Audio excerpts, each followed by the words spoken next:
Krui, mahkota lada dan amarah para pangeran pesisir barat. Pesisir barat Sumatera, sebuah tanah di mana hutan rimba Bukit Barisan bertemu langsung dengan keganasan samudra. Selama hampir 140 tahun, wilayah ini bukan sekadar garis pantai biasa, ia adalah denyut nadi perdagangan dunia. Inilah kisah Krui, sebuah negeri yang pernah menjadi rebutan imperium besar Inggris dan Prancis, serta panggung bagi perlawanan heroik para pangeran dan depati yang memilih berdiri tegak di atas harga diri daripada tunduk pada tirani. Bagian 1. Diplomasi Emas Hitam 1685 sampai 1750. Setelah terusir dari Banten, Inggris melalui British East India Company (EIC) menapakkan kaki di Bengkulu dan segera melirik ke selatan. Krui adalah harta karun yang tersembunyi.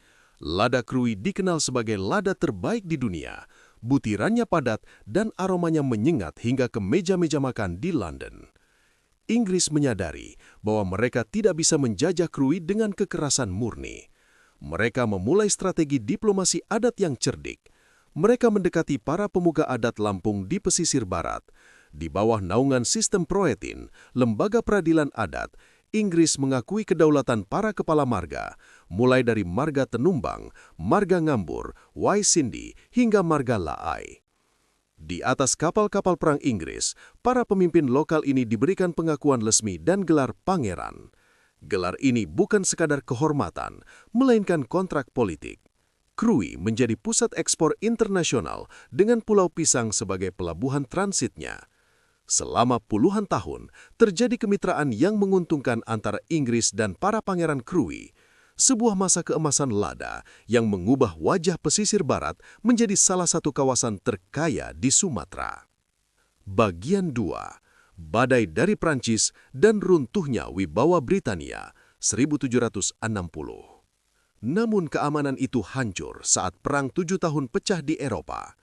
Mei 1760, ufuk Laut Krui tertutup oleh layar-layar kapal Prancis di bawah komando Laksamana d'Estaing.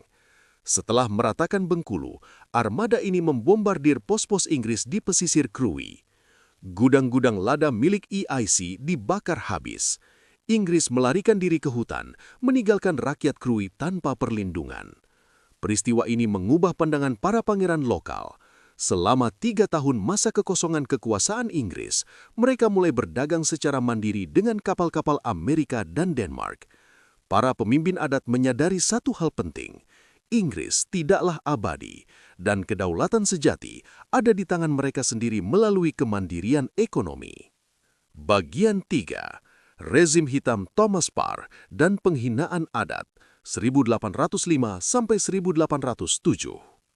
Ketegangan mencapai titik didih saat Thomas Parr diangkat menjadi residen pada 1805. Parr adalah sosok yang dingin dan membenci diplomasi adat. Baginya, kedaulatan para pangeran adalah beban anggaran bagi company. Dengan tangan besi, Parr merombak tatanan sosial yang telah terjaga ratusan tahun. Ia memotong wewenang para penguasa tertinggi di Bengkulu, yakni Pangeran Sungai Lemau dan Pangeran Sungai Hitam, serta menghina para pangeran di Krui dengan menghentikan tunjangan rutin mereka. Tak berhenti di situ, Parr membubarkan pengadilan adat Proetin dan memaksa setiap kepala keluarga di Krui menanam 500 batang kopi, sebuah tanaman yang asing bagi bangsa peladang lada. Bagi para pemuka adat, ini bukan lagi soal ekonomi. Ini adalah serangan terhadap piil pesenggiri, prinsip kehormatan dan martabat orang Lampung dan Bengkulu. Di rumah-rumah panggung yang gelap, para pangeran dan depati khalifah, seorang pemimpin gerilya yang disegani, mulai merajut konspirasi besar untuk mencabut akar penindasan tersebut. Bagian 4. Konspirasi Malam Berdarah 23 Desember 1807. Konspirasi dibentuk dalam gelap, menyatukan kekuatan dari berbagai marga dan wilayah. Jaringan perlawanan membentang dari para depati di pedalaman hingga para pangeran di pesisir Krui. Mereka bersumpah untuk menghabisi sang tiran demi memulihkan marwah adat. Malam itu, 23 Desember 1807, 300 pejuang gabungan dari Krui, Bengkulu, dan Seluma bergerak dalam senyap menuju kediaman Par. Dipimpin oleh keberanian yang membara, mereka menembus penjagaan ketat. Thomas Par tewas seketika, kepalanya dipenggal. Kematian Par adalah pesan keras kepada London bahwa rakyat Sumatera tidak bisa diperintah dengan penghinaan. Meskipun Inggris membalas dengan membakar kampung-kampung di pesisir, mereka tak pernah lagi berani mengabaikan suara para pemimpin adat. Kedaulatan adat telah dibayar dengan darah. Warisan yang tak terhapus, 1824 masa kini. Tahun 1824, melalui Traktat London, Inggris akhirnya menyerahkan Krui kepada Belanda. Namun jejak Britania dan semangat perlawanan para pangeran tidak pernah benar-benar hilang. Struktur marga dan gelar pangeran tetap bertahan menjadi identitas kuat masyarakat pesisir barat Lampung hingga hari ini. Krui era Inggris bukan hanya tentang perdagangan lada, melainkan saksi bisu tentang bagaimana sebuah bangsa pesisir mempertahankan martabatnya di tengah kepungan kekuatan global.